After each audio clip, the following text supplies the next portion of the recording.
by far, I would say. And we're doing tremendous things. Our country is doing very well. You saw the numbers that got released today, yesterday. Deficits cut way, way, way back at levels that nobody's ever seen before, setting records. And the numbers coming into our country are unprecedented, and we're doing really well. We had a situation 3 days ago with Venezuela, and we're getting along extremely well with the people of Venezuela, both the people and the people that are running Venezuela. I just want to thank our military. What they've done is incredible. That was considered unprecedented, to go into a military fort with thousands of soldiers and others, and to come in with 152 planes going every which way, and very rapid speeds and helicopters, and to come out with no deaths and the loss of no equipment. It was pretty amazing. Nobody's seen anything like it. I was called by the leaders of numerous countries. I won't go into which ones, but the biggest and the strongest, and they said that was very impressive. They were all impressed. But today I'm delighted to welcome almost 24 of the biggest and most respected oil and gas executives in the world to the White House. It's an honor to be with them. We have many others that were not able to get in. I said if we had a ballroom, we'd have over 1,000 people. Everybody wanted. I never knew your industry was that big. I never knew you had that many people in your industry. But here we are. And if you, in fact, if you look, come to think of it, well, I got to look at this myself.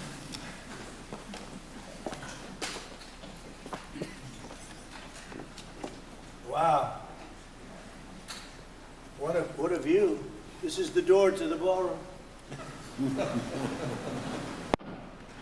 Well, what did you have? Unusual time to look, but I figure we might as well do it. If the fake news would like to go back and take a look, you can, but you'll see a very big foundation that's moving. We're ahead of schedule in the ballroom and under budget.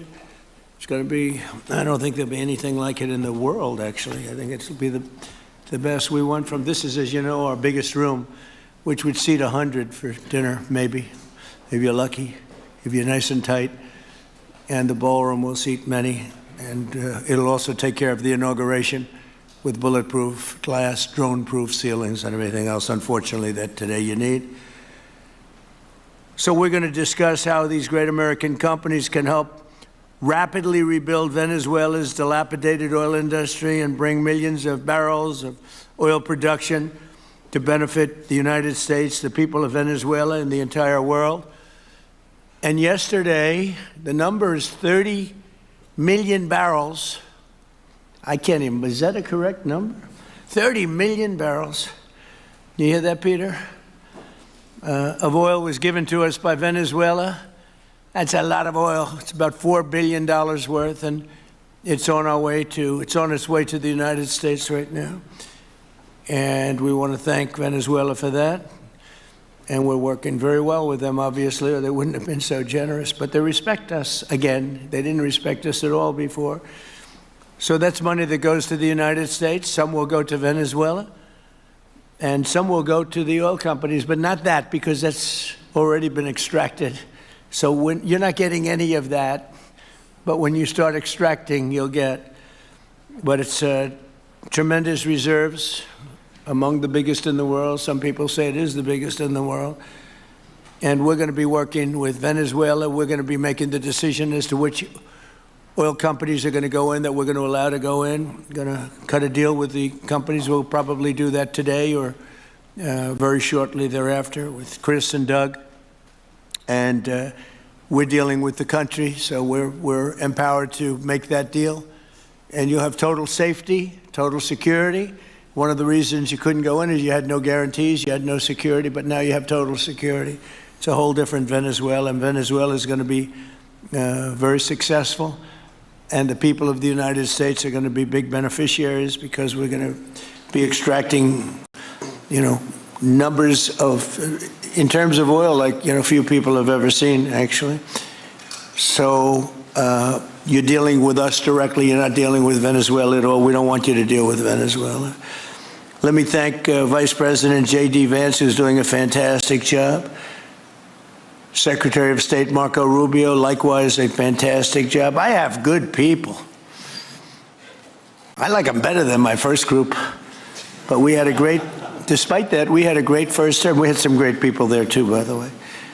But we had a great first term. We had the greatest economy in the history of our country in the first term, but this is blowing it away. And you haven't seen anything yet. Everyone's been shocked by the numbers, 5.4% GDP. And that's despite the fact that we were badly hurt by the Democrat shutdown, of which they'd like to see if they could shut it down again. Secretary of the Interior, Doug Burgum, who's fantastic. Secretary of Energy, Chris Wright, recommended by Doug as being the greatest oil man anywhere in the world, because I wanted Doug for that job, energy, and Doug said, no, sir, there's a man named Chris Wright. I said, who the hell is Chris Wright? He said he's the most talented oil man anywhere in the world. I doubt you can get him, because typically oil men make a lot of money, and women. They make a lot of money, but Chris came. You took one of the greatest salary cuts probably in history, Chris, right? But he's a fantastic person, loves our country, and many other important members of this team.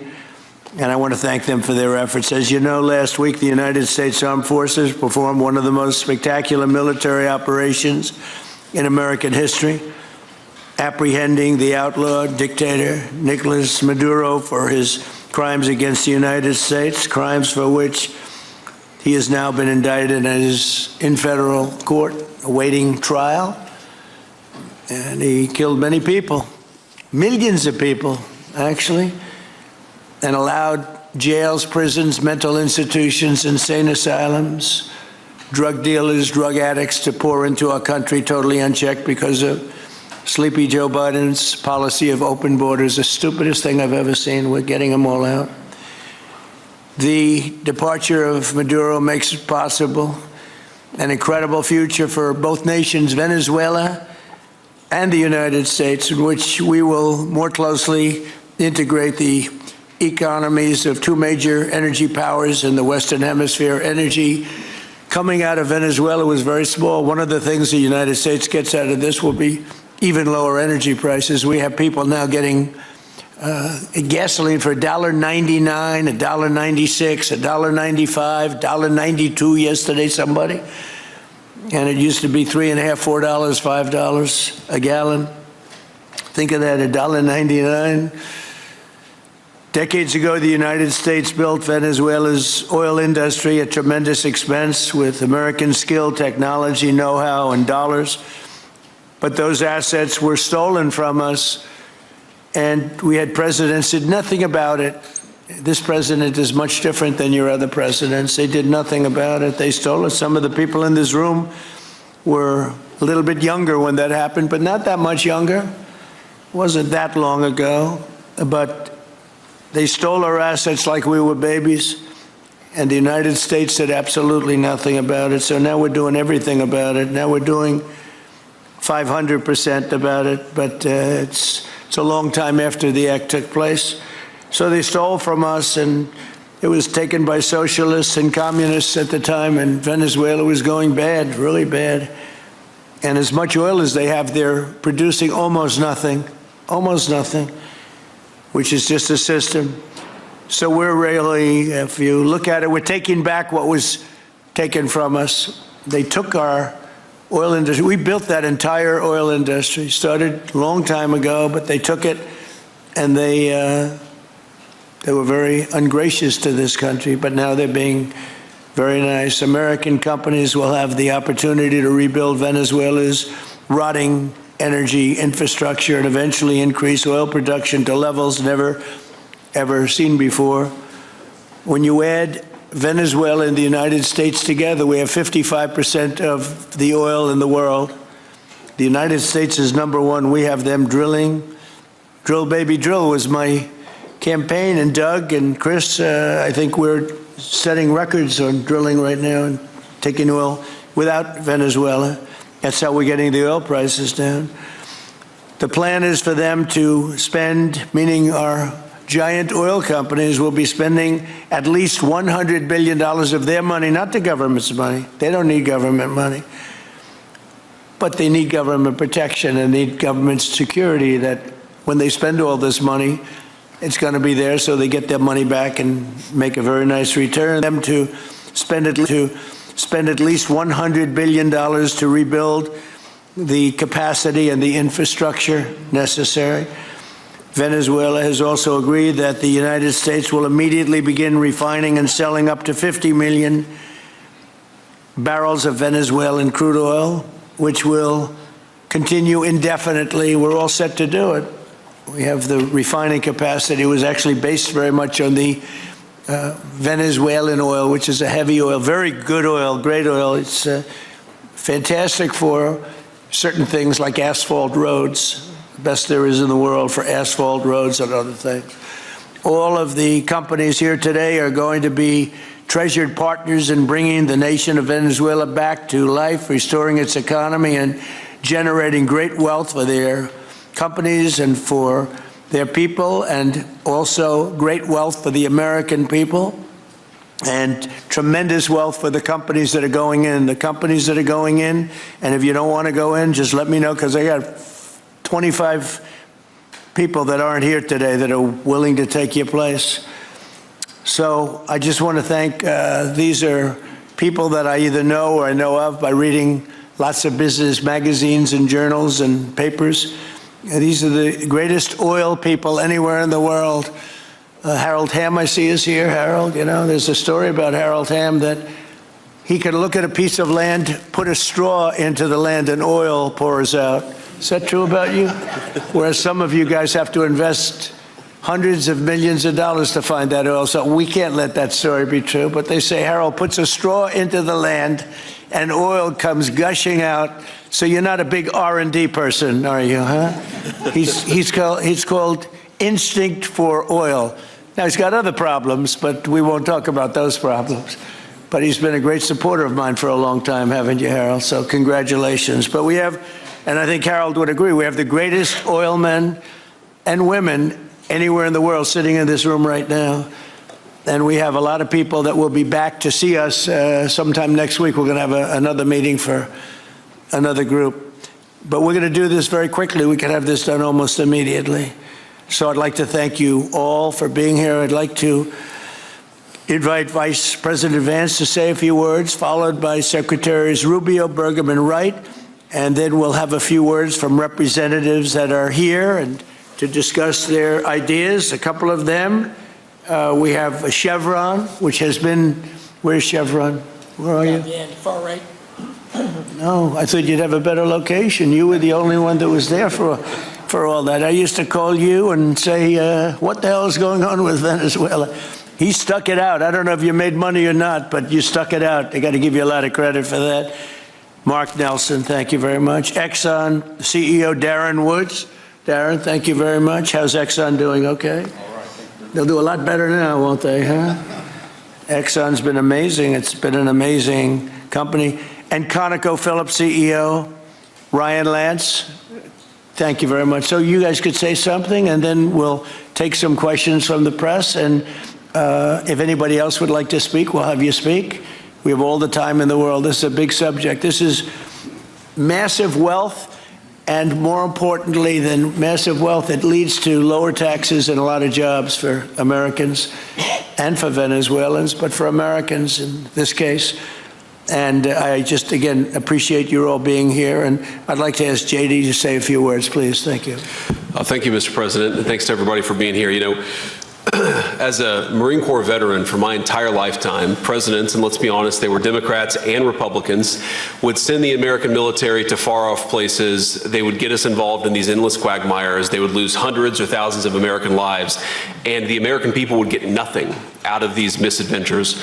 And now you have an American president who's empowered the American military to stop the flow of drugs into our country and to ensure that we, as opposed to our adversaries, control one of the great energy reserves that exist anywhere in the entire world. And he did it without losing a single American life in the process. It was an amazing operation. It's going to make our country richer. It's going to make our country more powerful. It's going to make our country safer. And it's going to lead to the decline, the further decline of drug overdose deaths in the United States of America. An amazing thing, and I'm happy to be here to talk about how we can make it an even bigger and better operation for the American people. Thank you, sir. Thank you very much. Marco?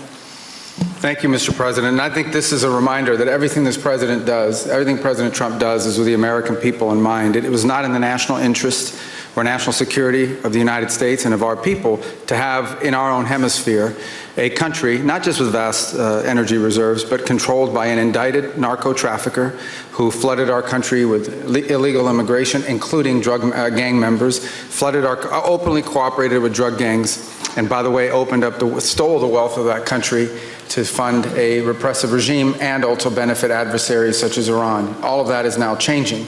As part of this process, the first phase, of course, is the phase we're in now, which is the stabilization phase. We do not want to see destabilization in the country. We're working very cooperatively with the interim authorities there to provide a market for the sale of the wealth of Venezuela in such a way that benefits the people, both of the United States, but also the people of Venezuela. And as a reminder to everyone, the President announced this just 2 days ago, every penny, everything they buy with the money that they're making from the oil now, Mr. President, will be bought from America. And that includes everything from equipment for the oil industry to food to medicine and everything in between. The second will be a phase of recovery, and then some of these phases will overlap, and that is to have a normal economy again where the money goes to the benefit of people, not the benefit of our adversaries or the benefit of elements in that country and around the world that are against our interests, at the same time as a process of reconciliation has to happen internally among the different sectors of society and politics and the like. And finally, the third phase, which is the most important of the three, is when the country fully transitions into a normal country that we have strong economic and diplomatic and relations with, that is friendly towards the United States, that's not a foothold for our adversaries, that serves our interests, but also the interests of the people. It'll be a country that is wealthy, a country that is prosperous for the people, not for a handful of criminals, but also a country that is supportive of our interests in the region and throughout the world. And we thank you, Mr. President, and the team you've assembled that have brought us to this point. A lot of work remains, important work, but this is historic. Okay. Thank you very much. Doug? Well, Mr. President, I want to thank you for your leadership, not just as President, but as Commander-in-Chief. The boldness, the execution, the breathtakingly precise work that you've delivered both in Iran back in June and here has changed the field for the whole world. And you always ran about the idea of peace and prosperity. And in Venezuela, as you know, this was a playground for every bad actor in the world. We had Russians, Iran, terror groups, all of them profiting from this criminal organization that was pretending to run the country. That makes America safer. You've secured the border, we're stopping the flow of drugs, and now with the normalization of relationships on an economic basis, it's going to mean tremendously for the prosperity of the American people.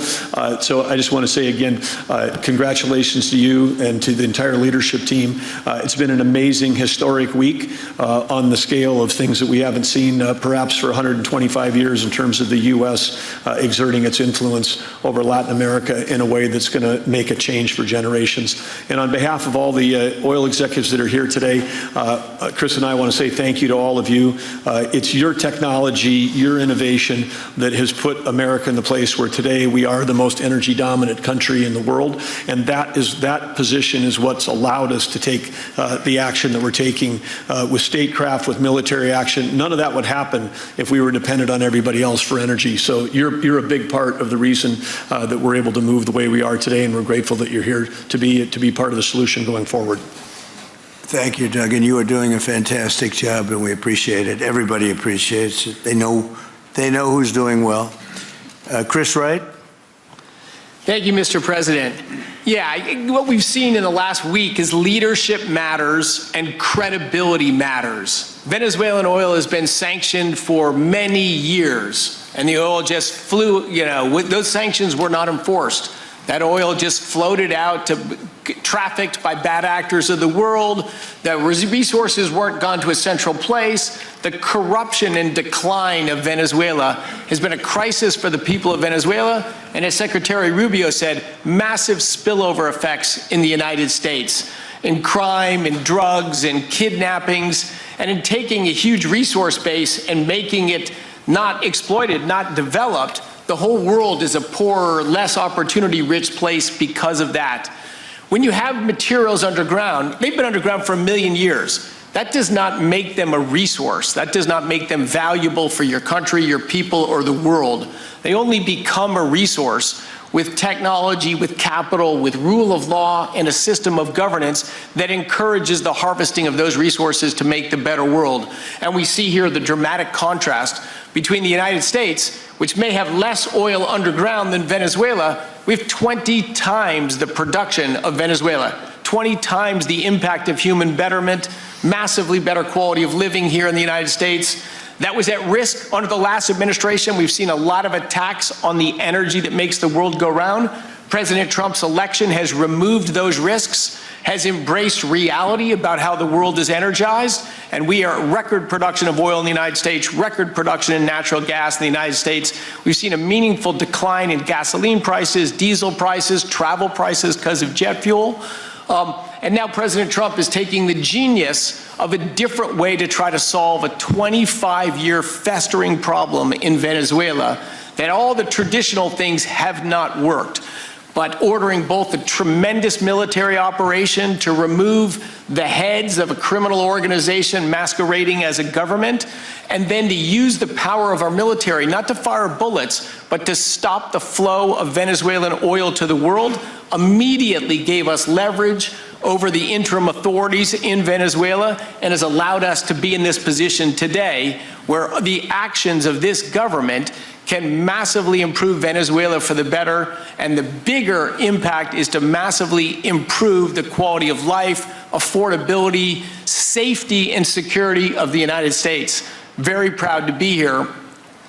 And we'll turn it over to Mark Nelson, who's the vice chairman of Chevron. Chevron has been in Venezuela for over 100 years, continuously. Mike Wirth, the CEO, had a knee replacement recently. He's not here. Mark is a tremendous leader in our industry, and I'll turn it over to him. Thank you, Secretary Wright. Again, I'll send Mike Wirth's regrets. He really wanted to be here, Mr. President. Right. Great guy. On his behalf, I have 3 very quick thank yous and an assurance I'd like to provide you all. The first thank you, Mr. President, is to you. It's thank you for convening this gathering. It's thank you for your leadership, and thank you for continuing to keep American energy domination in the forefront. So thank you for that. Thank you very much. The second thank you actually is to the Cabinet. So Secretary Rubio, Secretary Burgum, Secretary Wright, your ability and commitment to continue to engage with the parties around the table to keep the world working is greatly appreciated. So thank you for that. And the final thank you actually would go to our Venezuelan employees of Chevron. They have been working tirelessly to operate safely, protect the environment in country, and their dedication and skill will help us in this next chapter. And finally, I'll close with the assurance. For more than a century, Chevron has been a part of Venezuela's past. We are certainly committed to its present, and we very much look forward as a proud American company to help it build a better future. And so, Mr. President, thank you for your leadership. And you really suffered there. You stuck it out. A lot of people left. A lot of big companies left. Many of the people sitting at this table left because of the safety risk and other risks. But you stuck it out. I give you credit for that. Sometimes it was hard. I remember 6 months ago I told you to stay, just stay. Things are going to happen. You'll be very happy. I didn't know they were going to happen this fast or this conclusively. One thing I think everyone has to know is that if we didn't do this, China or Russia would have done it. And if China or Russia were a next-door neighbor, because essentially this is not around the other parts of the world so far away where you fly an airplane for 24 hours before you get there. This is sort of a next-door neighbor if you think about it. And I told China and I told Russia, we get along with you very well, we like you very much, we don't want you there, not going to be there. And if we didn't do this, China would have been there and Russia would have been there. Maybe they both would have been there together, but they're not going to be there now. One thing I will tell them, and I will tell you, that we are open for business. China can buy all the oil they want from us there or in the United States. Russia can get all the oil they need from us, and they do like oil, even though they produce a lot of it. But China and Russia and everybody else is able to go, and we'll be open for business almost immediately. I have a feeling the $100 million will be spent $100 billion will be spent very, very rapidly by these very big, powerful, and rich companies, and I think they're going to be able to rebuild the infrastructure. And I hope it's going to be brand new as opposed to a rehab, because I know the tremendous difference between the new and the not so new in your industry. The new is much more beautiful, much better in every way, and actually much smaller. It's like everything else, gets smaller and stronger. It's a combination of smaller, better, and stronger. So I hope you're going to build all brand new stuff, rip out the old crap that's been there for so many years, and do it the right way. You're going to be there a long time. If we make a deal, you're going to be there a long time. If we don't make a deal, you won't be there at all. It's, sort of interesting. But again, China and Russia would have been there if we didn't do this. And the other thing people ask about the second wave, I don't think it's going to be necessary. We have an armada, a giant armada like nobody's ever seen in that part of the world. And it's stationed off the coast. And we are getting along so well with the people that are involved in representing Venezuela that I don't think we're going to have any, I don't think it's going to be necessary to do the second wave. We were planning on a second wave, but the first wave was so powerful and so good and so strong. And frankly, the people in the country, they did the right thing. They were smart. They did the right thing. They didn't want to go through a second wave. But we've got a tremendous number of the most powerful ships in the world right there. I don't think we're going to have to use that. I'm happy to say that. I don't think we're going to have to use that at all. If I could ask Chevron, you did a great job. I want to thank you. And ExxonMobil, if you would say a few words, and then followed by Conoco, great companies, massive companies, great companies. Exxon, please. Sure. Thank you, Mr. President. I appreciate the invitation and the opportunity, frankly, for the entire industry to show up and provide a perspective. Frankly, we've been kind of unresponsive to the press regarding Venezuela, but I guess today's the opportunity to address the press directly with respect to a number of questions that have been asked of ExxonMobil. First and foremost, obviously, is the interest that we have in Venezuela. And I think, the way I would position that, I think one of the reasons why we see many of the industry players here is we're in a depletion business for a product that is in great demand and will be in demand for many, many, many decades to come. And as a depletion business, the biggest challenge we have is finding resources. There's an opportunity in Venezuela with all the resources there is we don't have that challenge of finding, we have the challenge of developing those resources. So I think it's in the best interest of these companies and frankly society as a whole for the industry to be interested in understanding what the opportunity here represents. I'll just share a philosophy that ExxonMobil has when we enter countries, because we do business all around the world in a number of different regimes. We take a very long-term perspective. The investments that we make span decades and decades, so we do not go into any opportunity with a short-term mindset. And there's a value proposition that we have to meet. It has to be a win-win-win proposition. Obviously, it has to be a win for the company and our shareholders and to generate a return for the investments that we make. It has to be a win for the government. The resources are an important source of revenue that help support the people of the places that we do business. And it has to be a win for the people. We have to be wanted there and to be a good neighbor. And those three things ensure a stable, long-term platform for the large investments that we make for the long term. With respect to Venezuela in particular, we have a very long history in Venezuela. In fact, we first got into Venezuela back in the 1940s. We've had our assets seized there twice. And so you can imagine to re-enter a third time would require some pretty significant changes from what we've historically seen here and what is currently the state. If we look at the legal and commercial constructs and frameworks in place today in Venezuela, today it's uninvestable. And so significant changes have to be made to those commercial frameworks, the legal system. There has to be durable investment protections, and there has to be a change to the hydrocarbon laws in the country. We're confident that with this administration and President Trump working hand in hand with the Venezuelan government, that those changes can be put in place. And with respect to the Venezuelan government, that perspective we don't have a view on. We haven't talked to the Venezuelan government, and obviously we have yet to assess the people's perspective with respect to ExxonMobil entering the country. In the short term, there are things that can be done while these longer-term issues are being worked. For us, we haven't been in the country for almost 20 years. We think it's absolutely critical in the short term that we get a technical team in place to assess the current state of the industry and the assets, to understand what would be involved to help the people of Venezuela get production back on the market. With the invitation of the Venezuelan government and with appropriate security guarantees, we are ready to put a team on the ground there. We also have a integrated set of capabilities from production to refining to trading, and I think we can be of assistance to getting the Venezuelan crude to market and realizing a market price to help, again, with the financial situation in Venezuela. So those are my short-term perspective that I have. I'd say maybe close with a thank you, Mr. President, for the work that you've done to secure not only the national security, but the energy security of the region. And then thank you, Secretary Rubio, Secretary Wright, Secretary Burgum, for your leadership in this matter. Thank you. How long would it take you, Darren, as Exxon to, if we make a deal, and if we make a deal, how long would it take you to get in there and get started? Well, the first step, this technical team, as I talked with Secretary Wright earlier this week, we started from the beginning to put the team together so that if and when it was needed, we could hit the ground almost immediately. So we can hit the ground within the next couple of weeks.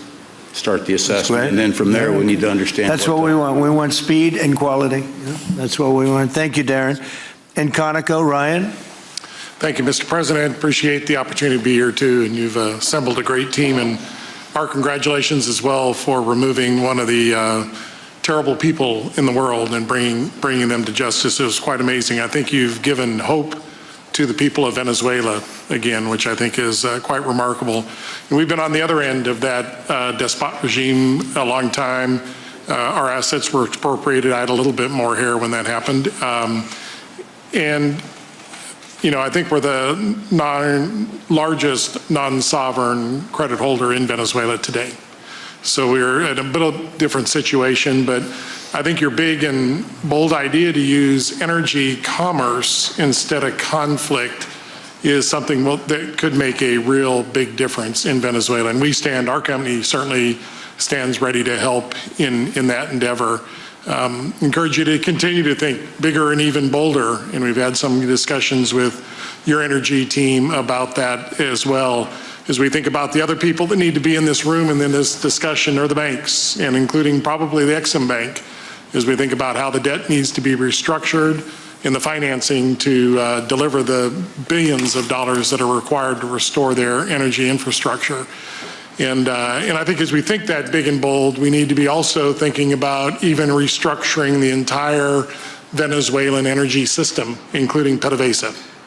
And I think if we can do that and think bold, there's an opportunity to be quick, fast, and restore the quality of what's happened in Venezuela, or what's been lost in Venezuela over the course of the last 25 years. So thank you for this opportunity. Well, thank you very much, and you'll get a lot of your money back. We're going to start with an even plate, though. We're not going to look at what people lost in the past, because that was their fault. That was a different president. You're going to make a lot of money, but we're not going to go back.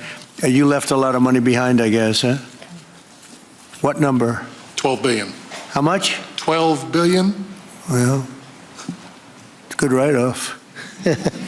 It's already been written off. It's been written off. All right, thank you. You'll make it back one way or the other. You're all going to do very well. I think really very well. Marco just gave me a note. Go back to Chevron. They want to discuss something. Go ahead. I'm going back to Chevron, Marco. Thank you, Marco. Go ahead. Was there a question, Mr. President? Yes, go ahead, Marco. What are you saying here?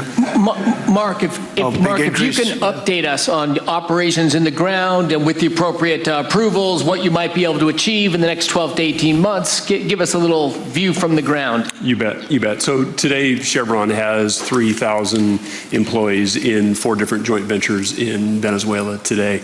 And over the past 5 to 7 years, they've taken production from about 40,000 barrels a day to 240,000 barrels a day, essentially getting those facilities and that equipment up to standards that would be something that people in the room would be more accustomed to. Given the work we've done with Secretary Wright and Secretary Burgum and even Secretary Bessent, I think we have a path forward here very shortly to be able to increase our liftings from those joint ventures 100%, essentially effective immediately.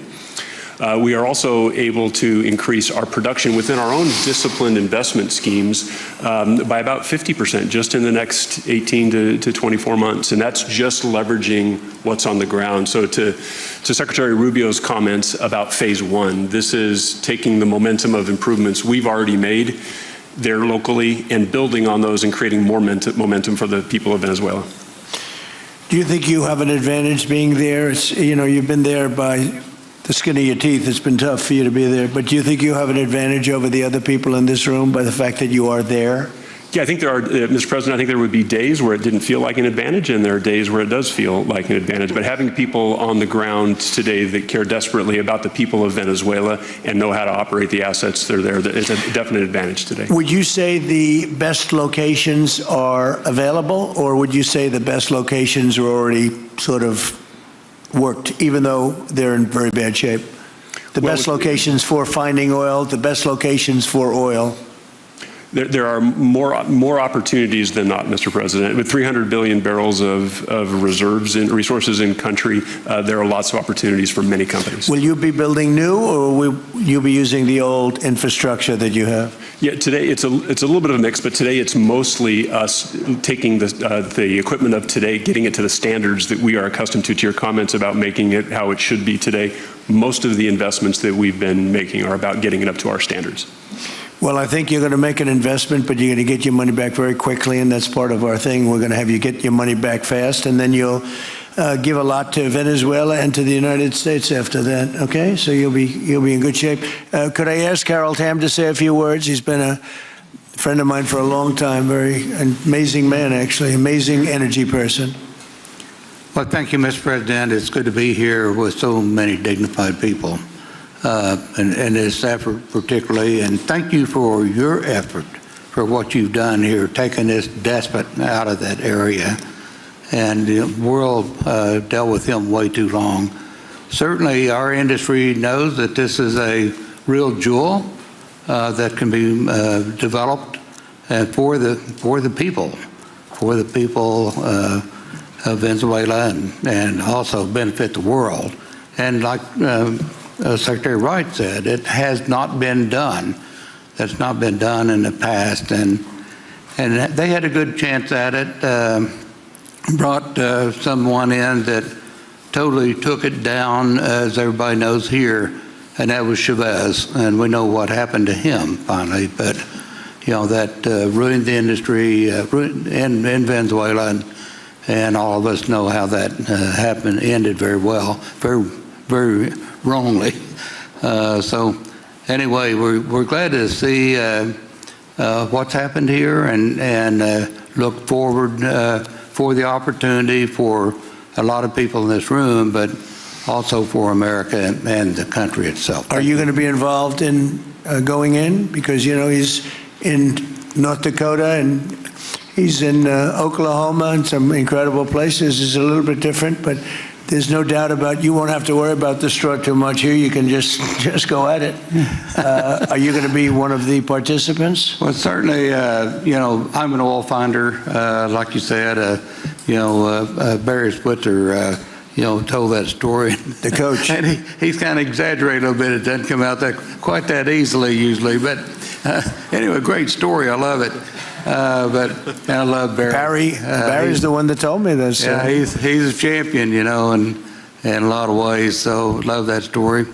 Certainly, it excites me as an explorationist.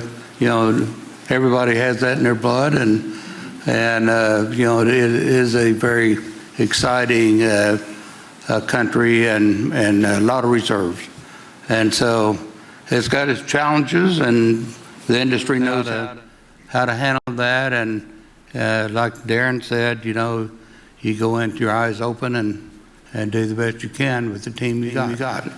So Well, you're going to have something that they never had really here is tremendous security. You're going to be very secure, very safe, physically safe in addition to financially safe.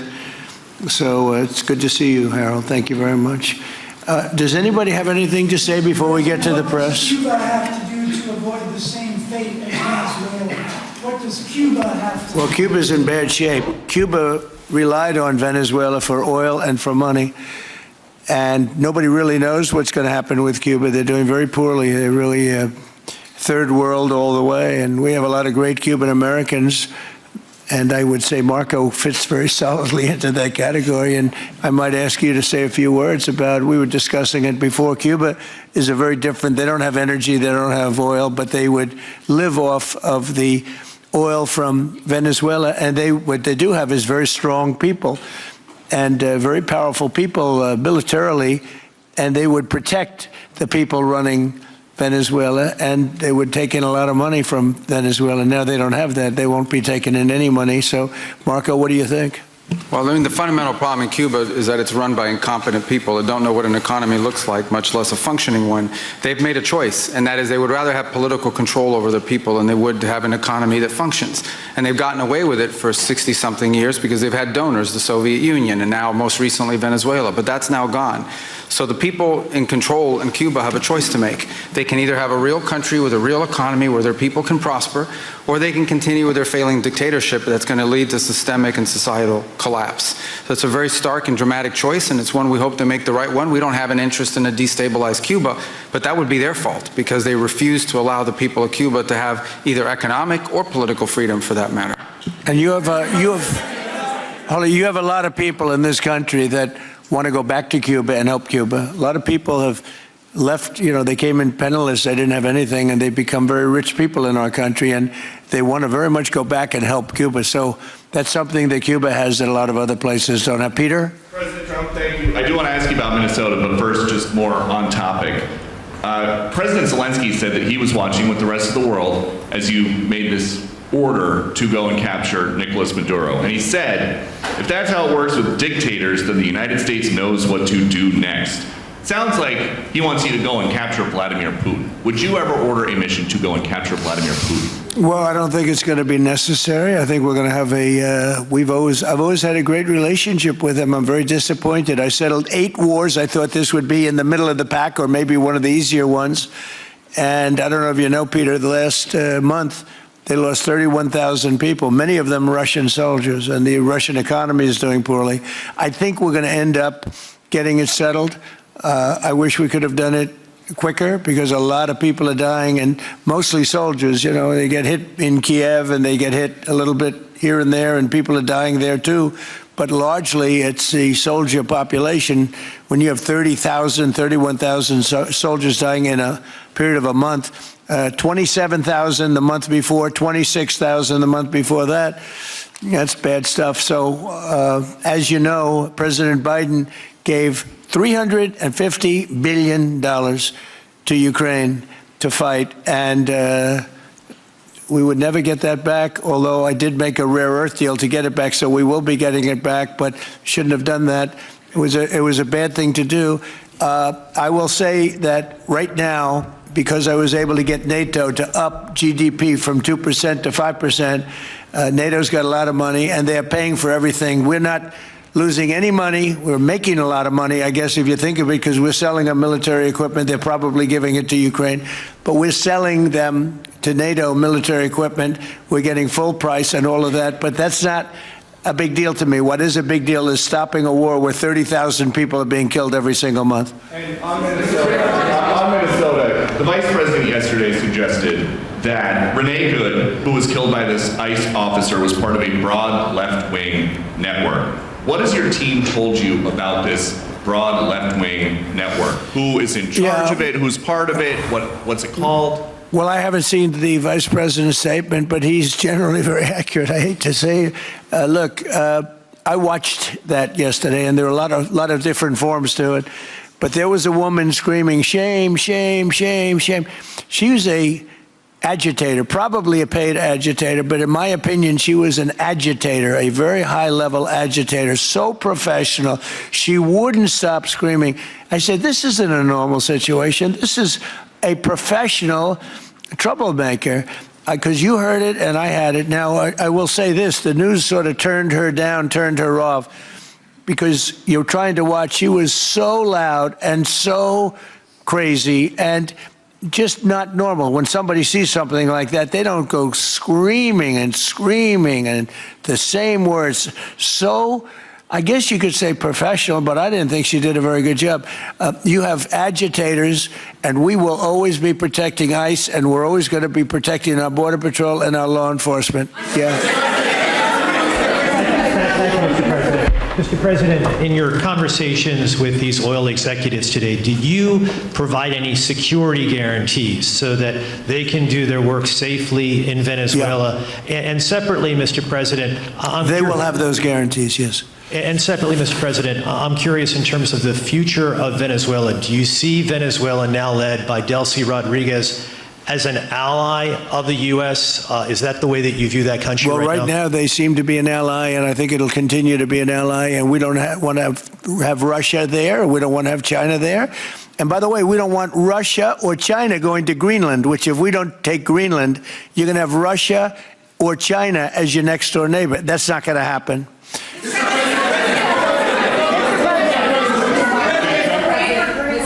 The white, Mr. President, thank you. You just said that these companies would have security guarantees if they go in on the ground in Venezuela. They will have. And what is your plan there actually for these companies and those Americans who are going to be on the ground working for these companies? Well, there are going to be Americans. I assume they're going to be using a lot of Americans, but they're going to be using a lot of people from Venezuela and other places, I would imagine. But I would think that mostly they'll be using Venezuelan workers. They have a lot of great workers. They have a very high unemployment rate, and they have workers that are very familiar with taking oil out of the ground. Yeah. How long do you think the Ayatollah will be in power after what we've seen play out on the ground there? When is the U.S. going to get involved now that reports of protesters being killed on the ground? So Iran's in big trouble. It looks to me that the people are taking over certain cities that nobody thought were really possible just a few weeks ago. We're watching the situation very carefully. I've made the statement very strongly that if they start killing people like they have in the past, we will get involved. We'll be hitting them very hard where it hurts. And that doesn't mean boots on the ground, but it means hitting them very, very hard where it hurts. So we don't want that to happen. There have been cases like this where President Obama totally backed down. But this is something pretty incredible that's happening in Iran. It's an amazing thing to watch. They've done a bad job. They've treated their people very badly, and now they're being paid back. So let's see what happens. We're watching it. We're watching it very closely.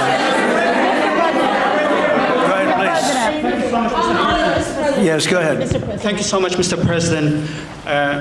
Do you have any comments in reaction to the recent attacks by the Syrian government alignment groups against US-backed Kurdish forces in Aleppo, Syria, which killed dozens of civilians and displacing many families? Does your administration bring peace between the Kurds and the Syrian government? I want to see peace, yes, I do. The Kurds and the Syrian government, we get along with both, as you know very well. They have been natural enemies over the years, but we get along both, and we want to see Syria succeed. And so far, I think they are succeeding, but this is just breaking out, and we want to see that stopped. Go ahead, please. You're meeting with the President of Colombia, Gustavo Petro, in a few weeks. Do you hope this meeting with Gustavo Petro marks a new chapter, a new beginning in the benefit of the U.S. and Colombia relationship? What country? Colombia, with the President of Colombia, Gustavo Petro. I had a very good talk with him yesterday, and he's been very hostile to us and to the nation and to me, called me a dictator and lots of other things, called Biden some terrible names, far worse than he called me. But he called yesterday through people, and he wants to meet. and that's fine with me. I've made up with people also, you know. So we're going to have a meeting with them. We had a very good conversation. The people of Colombia are incredible people. Marco would know that better than anybody because he's married to a woman from Colombia. And I don't mean Columbia University. That would be, I'm not sure. I think I like Colombia, the country, better, if you want to know the truth. The people are, hold it. The people are great people. I look forward to meeting with them. We're going to meet in the very near future. Would you meet the interim president of Venezuela here in the White House? Would you greet her to discuss the fate of the oil? Yeah, well, I'm going to meet a lot of people, and we're going to meet, you know, we meet a lot of people. When you end 8 wars, you get to know a lot of people, and I think it's very important. As an example, we have over $18 trillion, think of that, $18 trillion coming into our country. A lot of that's coming in from foreign countries like Saudi Arabia and Qatar and UAE and others. And I get to meet a lot of people, but I will be meeting with various representatives of Venezuela, probably pretty soon. We haven't set that up. But the relationship that we have with the people that are currently running Venezuela is very good. We also have a young lady that received the Nobel Peace Prize. She's going to come in and pay her regards to our country, really, to me, but, you know, I'm a representative of the country, nothing else. And she's coming in sometime next week, I think Tuesday or Wednesday, and we'll see how that is. But no, we're dealing with the people from Venezuela. We're dealing with them very well. I think they've been very smart in the way they've dealt with us, frankly, because that whole place could have been obliterated with one more strike, and we didn't want to do that. Thank you so much. I have a question for you on Minneapolis, but on Venezuela and your meeting with Machado next week. If she gives you her Nobel Peace Prize, will that change your view about her running that country?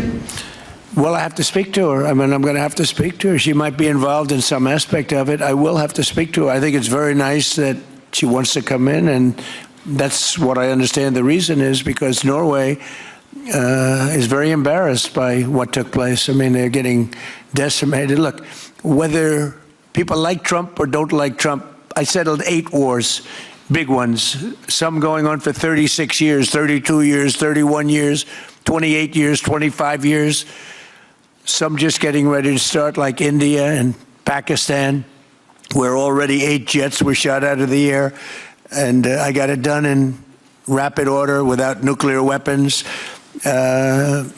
I can't think of anybody in history that should get the Nobel Prize more than me, and I don't want to be bragging, but nobody else settled wars. Obama got the Nobel Prize. He had no idea why. He still has no idea. He walks around, he says, I got the Nobel Prize. Why did he get a Nobel Prize?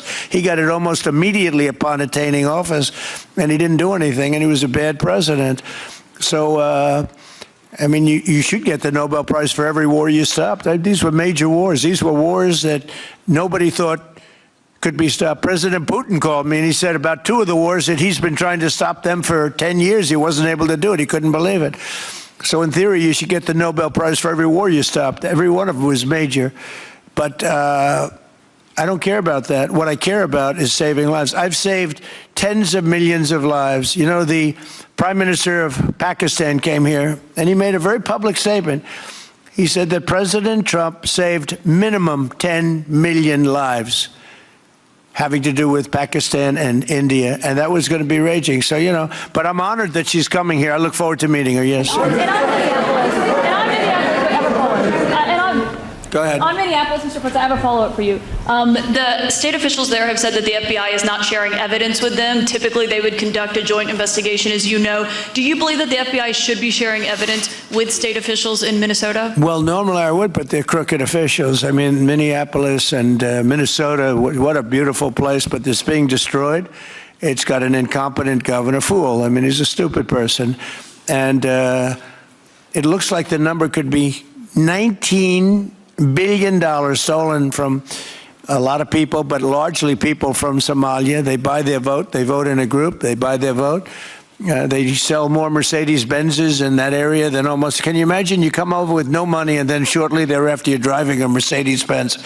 The whole thing is ridiculous. So they're very corrupt people. It's a very corrupt state. I feel that I won Minnesota. I think I won it all 3 times. Nobody's won it since Richard Nixon won it many, many years ago.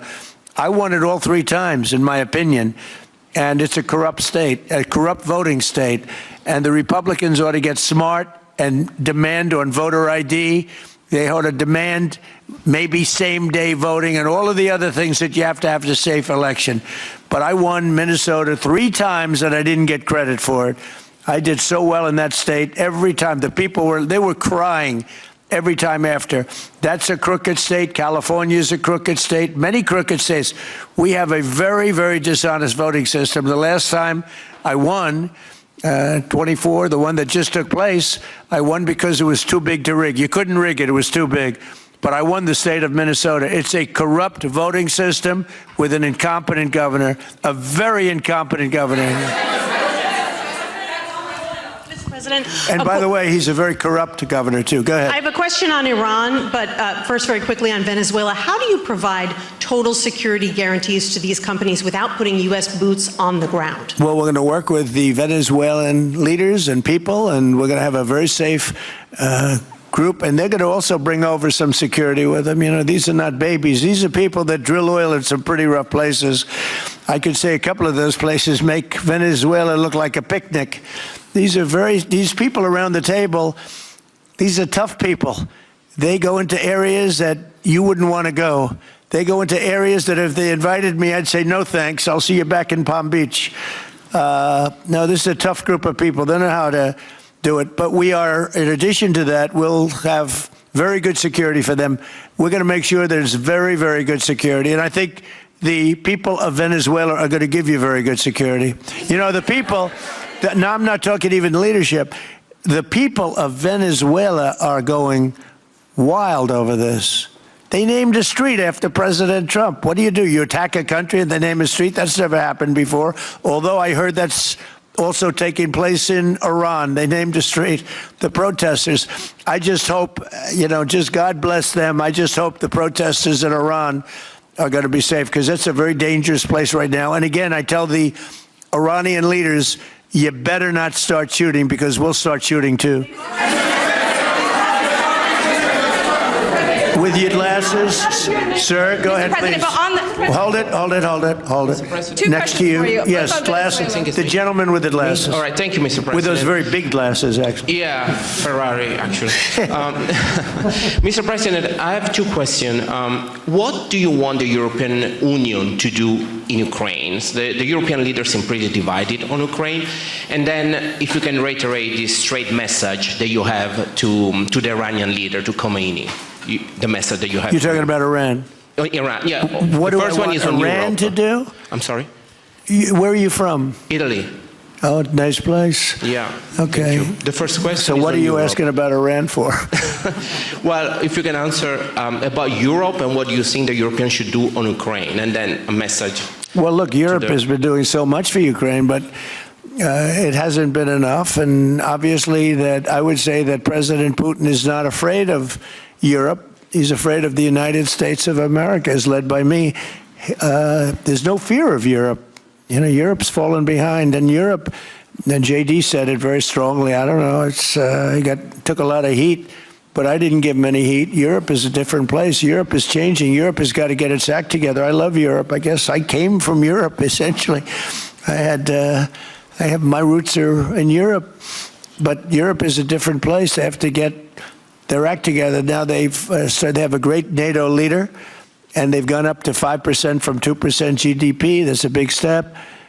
But they have to be very careful with their immigration policy, and they have to be because, you know, I will just say, to be nice, that there are certain places in Europe that are very important that are no longer recognizable.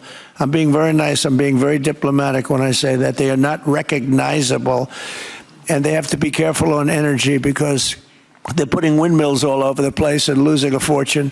They're destroying their country. They're just destroying the beautiful landscapes, the beautiful everything. They're doing. By the way, in case you people don't know, I'm not much of a windmill person. I can proudly say, Doug, that we have not approved one windmill since I've been in office, and we're going to keep it that way. My goal is to not let any windmill be built. They're losers.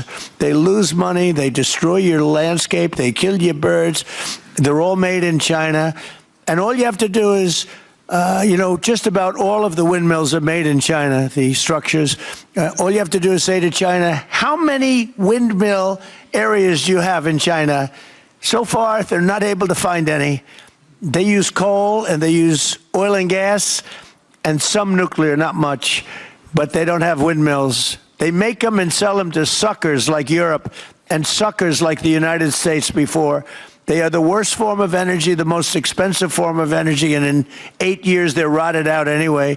Go take a look at Palm Springs, California, and take a look at what that looks like. It looks like a junkyard of steel. So we don't approve, and I've told my people, we will not approve windmills. Maybe we get forced to do something because some stupid person in the Biden administration agreed to do something years ago. We will not approve any windmills in this country.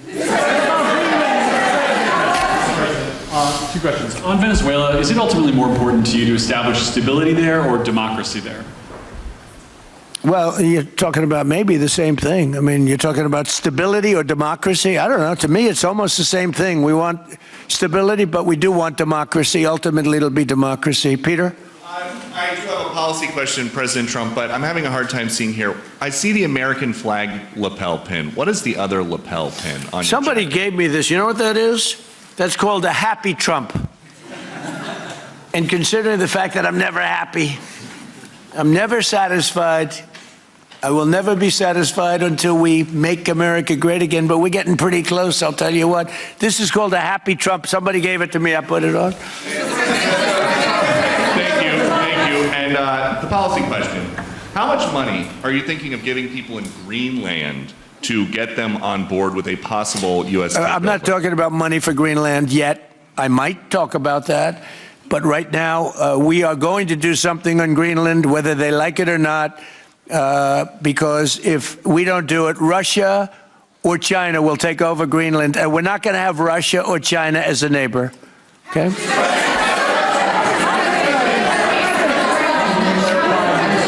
I would like to make a deal, the easy way, but if we don't do it the easy way, we're going to do it the hard way.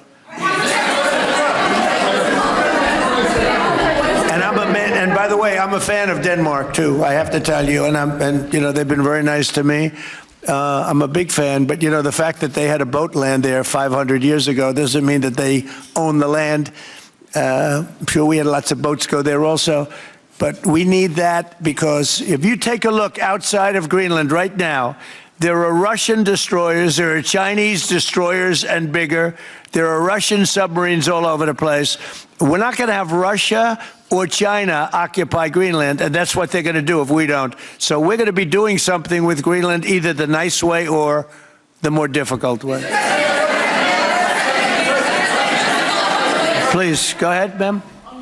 Mr. President, why is it so important to you to own it when you have a military presence there, which you could expand to affect security? Because when we own it, we defend it. You don't defend leases the same way. You have to own it. And, with a nation, look at what happened with Obama, with that horrible deal they made with Iran. It was a short-term deal. It was like a 9-year deal. Countries can't make 9-year deals or even 100-year deals. Countries have to have ownership. And you defend ownership, you don't defend leases. And we'll have to defend Greenland. If we don't do it, China or Russia will. It's not going to happen. We are not going to have, and I like China, I like Russia, I love the people of China, I love the people of Russia. I get along very well with President Putin, but I'm very disappointed in him. I get along very well with President Xi. I'm going to go over to China in April, but I don't want them as a neighbor in Greenland. Not going to happen. And by the way, and NATO's got to understand that. I'm all for NATO. I saved NATO. If it weren't for me, you wouldn't have a NATO right now. But we're not going to allow Russia or China to occupy Greenland, and that's what's going to happen if we don't. Go ahead. On the economic report that came out today, Mr. President, one, can you respond to that? And two, it was an amazing report. The most amazing thing is government jobs are way down. And yet the unemployment or the employment numbers are very good. We've gotten rid of tremendous numbers of federal job, government jobs. Nobody's ever seen anything like it. And yet the employment numbers are very good. They're really getting better. But now we have all those people to work in the private sector for a lot more money. I think that's one of the very big things. The other thing is at 5.4%. And remember, this is after we had a shutdown. And that shutdown had an impact because the concept of the shutdown, even though it's before, people knew we were going to be shutting down. A lot of bad things happened. And by the way, on January 30th, you may have another shutdown. We'll see what happens. But I think the numbers, Caitlin, were really amazing. Look, to think about 5.4%, nobody thought that. They thought it was going to be 2%. And you know what it is? It's tariffs. And it's also November 5th. We had a great election, a great election. Our country was dead 1.5 years ago, and now we have the hottest country anywhere in the world. And I hope you guys were impressed. 5.4%, and we haven't even really transitioned yet. There's no reason it can't be much, much higher than that. Yeah.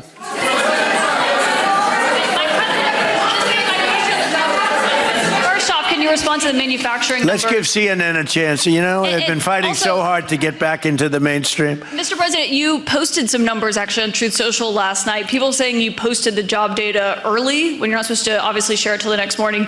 Did you do that on purpose? No, I don't know. If they posted them, I said post them whenever you get a chance. I don't know. They gave me some numbers. When people give me things, I post them. But the numbers are amazing. Yeah, please. How does the administration plan to distribute the money from the Venezuela oil sales? Is it, obviously you say it's going to go into these controlled accounts. Yeah. Would it go back to Venezuela in a direct payment? Is it going through these goods? How do you plan to do that? Well, we want to make sure that Venezuela can survive. You know, Venezuela needs money, and we're going to make sure that they get money, and we're going to get money, and the oil companies are going to make something for the work they do, and they're going to get back their money. We're devising a formula, but it won't be so much of a formula. It's going to be what they need. We're going to take care of what they need. There'll be plenty left over. We're going to have a lot of money left over. And the money left over is going to the United States of America, and the oil companies are going to be very happy. Yeah, please. Thank you, Mr. My question is, would the administration offer a backstop to these oil companies for like financial guarantees, some sort of backstop, if the country did destabilize again? That's a very interesting question. Using the word backstop, I haven't heard that word in a long time. That was at the Wharton School of Finance I last heard. That's a good term. We ought to use it more often. I hope I don't have to give a backstop. Look, these are very smart people, the smartest people, though, not only in oil and business. These are the biggest companies in the world sitting around this table. They know the risks. I mean, there are risks. We're going to help them out. We're going to make it real easy. They're going to be there for a long time. We're going to be there together for a long, long time. And they're going to be taking the oil, and they're going to be bringing oil prices down. They're going to make a lot of money. They're going to get their money back. They're going to be safe. The people of Venezuela are going to be big beneficiaries, and the United States of America is going to be a big beneficiary for what we've done. And you know, one other thing I might say, it's also very big for national security because, again, just like Greenland, we can't have China or Russia occupy Greenland. We can't have China or Russia occupy Venezuela. And if we didn't do what we did, China or Russia would have been in Venezuela. I think I can measure. Where's Mr. Chevron? So let me ask you, they would have been there if we didn't do this. Do you agree with that? They certainly have a lot of economic interests in country. There's absolutely no argument about that. They were trying to be there. I mean, you know, we had a Russia, I guess sort of I call it a semi-Russian ship yesterday that we took over, and Russia decided not to defend that ship against us. It's a big movement.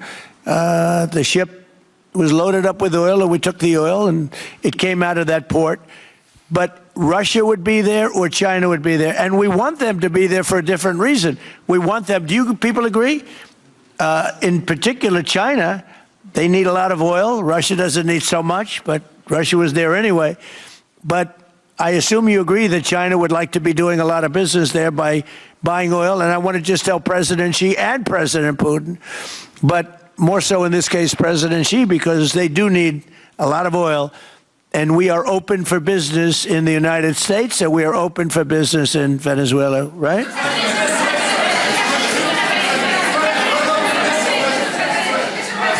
Go ahead, sure. Mr. President. You know, What is your I could take questions from these people all day long. You know, they're sitting here, and generally they're very rich, very powerful, but nobody gives a damn about them.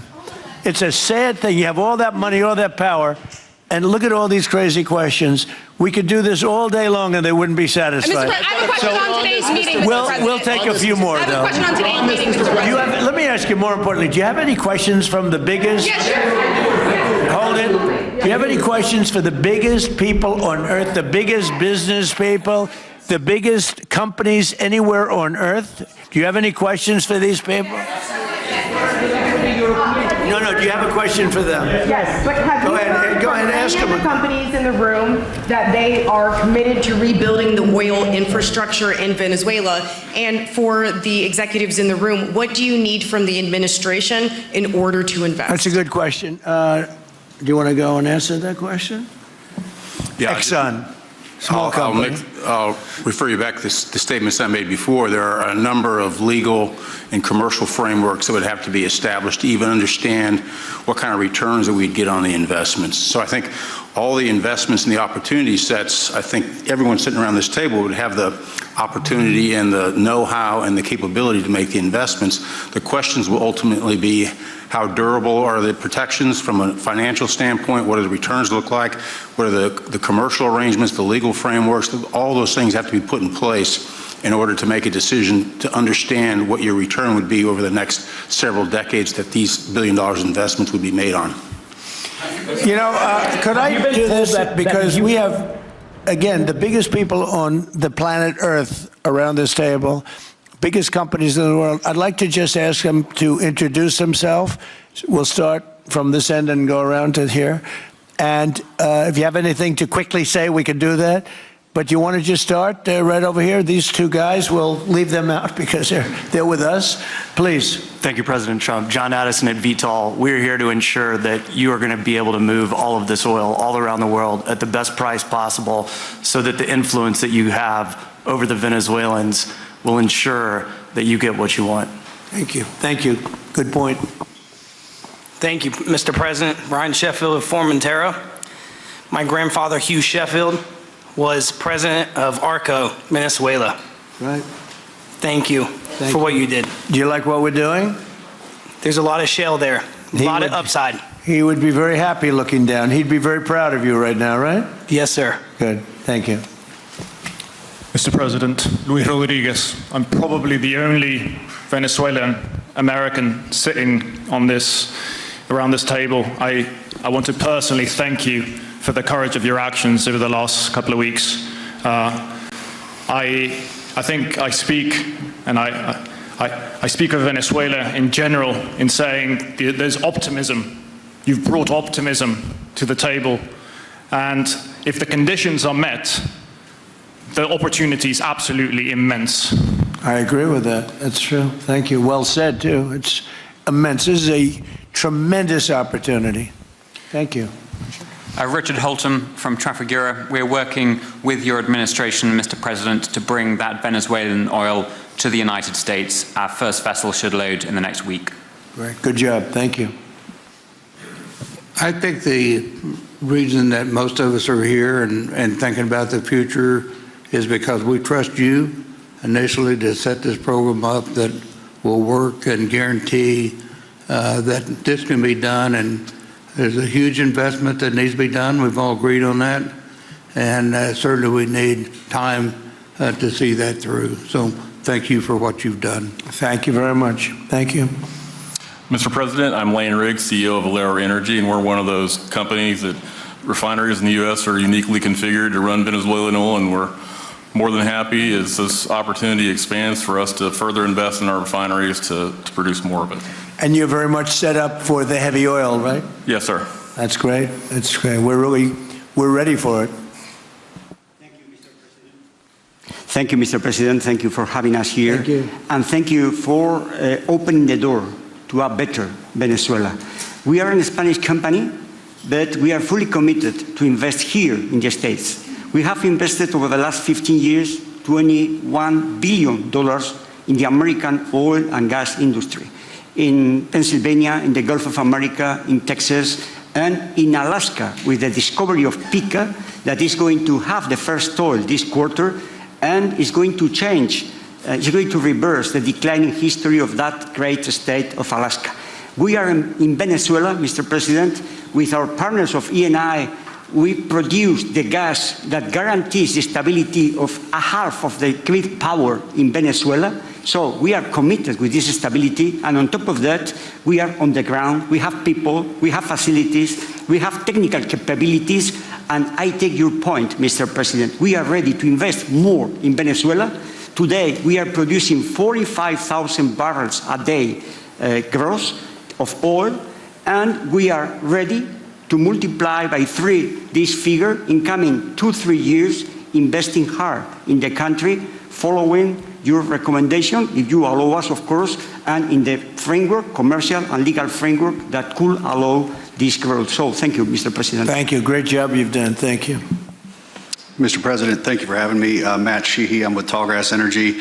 We are an infrastructure business, so whether it's oil, gas, CO2, we move that around. So most of my customers are sitting around the table, and happy to lend our expertise to what's going on in Venezuela to support the people. And obviously infrastructure is going to be critical to see it repaired. Thank you. Thank you. Mr. President, thank you. An honor to be here. Marianne Mannon, Marathon Petroleum. We are one of the largest U.S. refiners. On behalf of the men and women of Marathon Petroleum and of our industry, thank you and the administration for what you're doing for U.S. energy independence. We have the ability and the capability of our assets to process Venezuelan crude, and the people of Marathon Petroleum stand ready to do so. Do we need more refineries in our country? In the U.S., probably Yes. not. We have sufficient capacity. That's amazing. A lot of it was approved during my first term. We were getting you approvals that nobody could have gotten in Louisiana and other places, and they got built. Before that, it was a disaster. We didn't have the refineries. Now we do because of the first term. Please. Darren Woods, ExxonMobil. Okay, we'll go over here. Thank you, Mr. President. Jeff Hildebrand, founder and chairman of Hillcorp Energy, one of the largest private energy companies in America. Who's bigger, you or Harold? We're close. Huh? We're close. Harold. Absolutely, Mr. Ham. But thank you for your great, tremendous leadership in protecting the interests in the Western Hemisphere. The message that you have sent to China and our enemies to stay out of our backyard is absolutely fantastic. So thank you. Thank you very much. And finally, Hillcorp is fully committed and ready to go to rebuilding the infrastructure in Venezuela. You'll go there? You'll be going? Yes. Good. That's good. You'll be very happy. Thank you very much. Thank you, Mr. President. Jeff Miller, CEO Halliburton Company. We are the largest American oilfield services company. We're the second largest in the world, been in business over 100 years. Started operations in Venezuela in 1938, long time in Venezuela. I personally lived there for 4 years and raised my kids there, so quite familiar with Venezuela, and just couldn't express gratitude more so for the opportunity to return to Venezuela under the stability that I know that this team and your team are able to deliver. And so When did you leave? Huh? When did you leave Venezuela? As a company, we left under the sanctions in 2019. So we had intended to stay, and then when the sanctions went into place, we were required to leave. But very much interested in returning. Have 600 Venezuelans with Halliburton today, all around the world. Look forward to putting them back to work. Great job. Great Thank job. you. You'll be back. Please. Mr. President, I'm Alex Cranberg. My company, Aspect Energy, is one of the leading American international wildcatters. We've found significant fields in central Are and you south. a wildcatter? I'm a wildcatter. That's pretty cool, I'll tell you. I would have been a wildcatter too if I was in. And you've been successfully wildcatting. We've found significant fields in Central and South America, in the Middle East, and in Europe. We're a leading That's oil great. producer in Hungary. But probably the most pertinent example is what a wildcatter does is take on risk and try to reduce it. And then other people come in and put more capital in later. So we're kind of kickstarters in the oil industry. We went into Kurdistan very early on, back when people told us it wasn't safe and we shouldn't do it. We found a big field there, and it ultimately has got to be developed along with one of my colleagues here to be one of the big leading fields in Kurdistan. We think that Venezuela has a tremendous amount of opportunity. If you look at the reinvestment required, the investment required, people are talking about hundreds of billions of dollars. But if you put that in perspective, that's 1 million barrels a day for 15 years is $220 billion net cash flow. So what we really need to do is to be able to kickstart production and then reinvest and have the confidence to reinvest. And what you're doing by putting the United States in control of the cash flow coming out of the country, it gives companies like ours the confidence to say we can kickstart this production and then reinvest and reinvest. In Hungary, we've invested $1 billion in changing the trajectory of Hungarian oil production. We were only able to do that not because we could write $1 billion check, we're a smaller company, but because we reinvest all the cash flow back into new production. Good. Mark Good Nelson, job. Mark Nelson with Chevron again. Thank you, Mr. President. I'm Claudio Descalzi, and ICO, Italy. We started working in Venezuela in 1980. We have a lot of oil, but now just the gas is flowing because it's not under sanction. And as my colleague from Repsol said, we cover more than about 50% of the electricity in the country. So that is essential to avoid any kind of problem, social problem. We own about 4 billion barrels of reserves, so a huge amount in the Orinoco Belt and in central Venezuela. We have now in the country 500 people, most Venezuelan, and we are ready to invest. Clearly, we are ready to invest. We thank you for the big efforts and the efficiency of your action, and we are here. And we are here to work together with the U.S. We are also a big investor in the U.S. So I know that. We thank you again, and we are there. And we are also ready to join with American companies in our assets to develop and go faster with good investors and good know-how from the U.S. company. Yeah. Thank you. You've done a great job. Thank you very much. Mr. President, Ross Perot, good to see you again. I'm chairman of Hillwood and HKN Energy. Been in the energy business 45 years.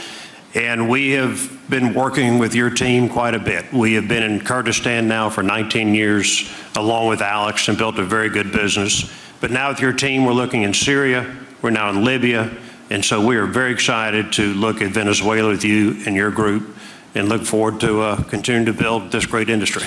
Thank you very much. Thank you. Mr. President, thank you for having us here today. Wael Salwan from Shell. Of course, we have a huge presence here in the U.S., in the Gulf, as well as in Pennsylvania with the petrochemical facility, which I think we had the opportunity to host you at, as well as being one of the largest LNG off-takers of American LNG. We have been in Venezuela for a very long time. We actually drilled in 1914 the first well that discovered oil in Venezuela, and on the back of which the entire energy industry was established in Venezuela. When we left in the 1970s because of nationalization, we had 1 million barrels per day of production.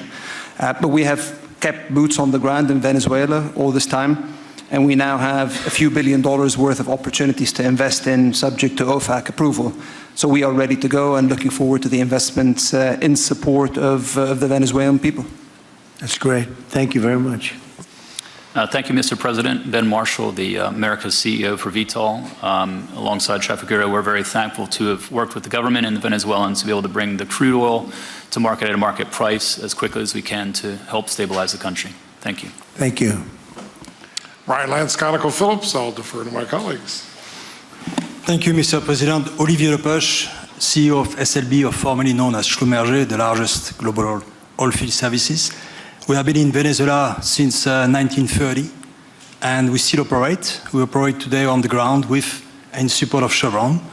We have ability to scale. We have 1,100 Venezuelans in the company, 2,000 additional that are calling us to go back to country and to go back to work. We're able to mobilize in the last 18 months 2 rigs and deliver 50 wells with success. So we're here. We have knowledge of the subsurface like nobody else has. We have boots on the ground, capacity on the ground, $700 million of equipment value on the ground in Venezuela, ready to mobilize for all of our partners, customers. So we are ready to scale fast And we really want to thank the administration, Secretary Wright, Secretary Bergen, for the effort they are supporting and giving us to be successful on behalf of the Venezuelan oil and gas industry. Thank you very much. Thank you very much. Well, check this out. They say the very best for last. And I don't have that sexy accent like this guy next to me here.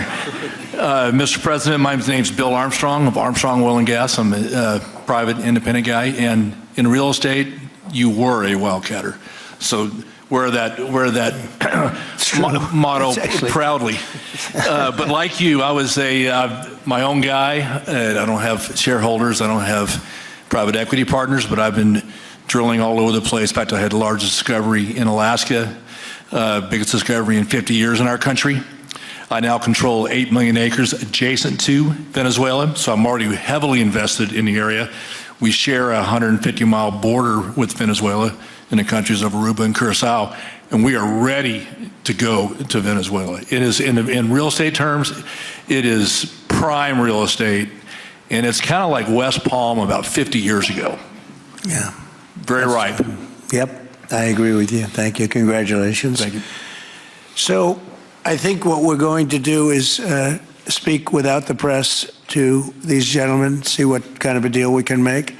We're going to get them involved. I'm going to ask Doug and Chris and some of the people that we have from the business standpoint representing our country to start talking about the confines of a deal. I have an idea what I want, what I think we should have.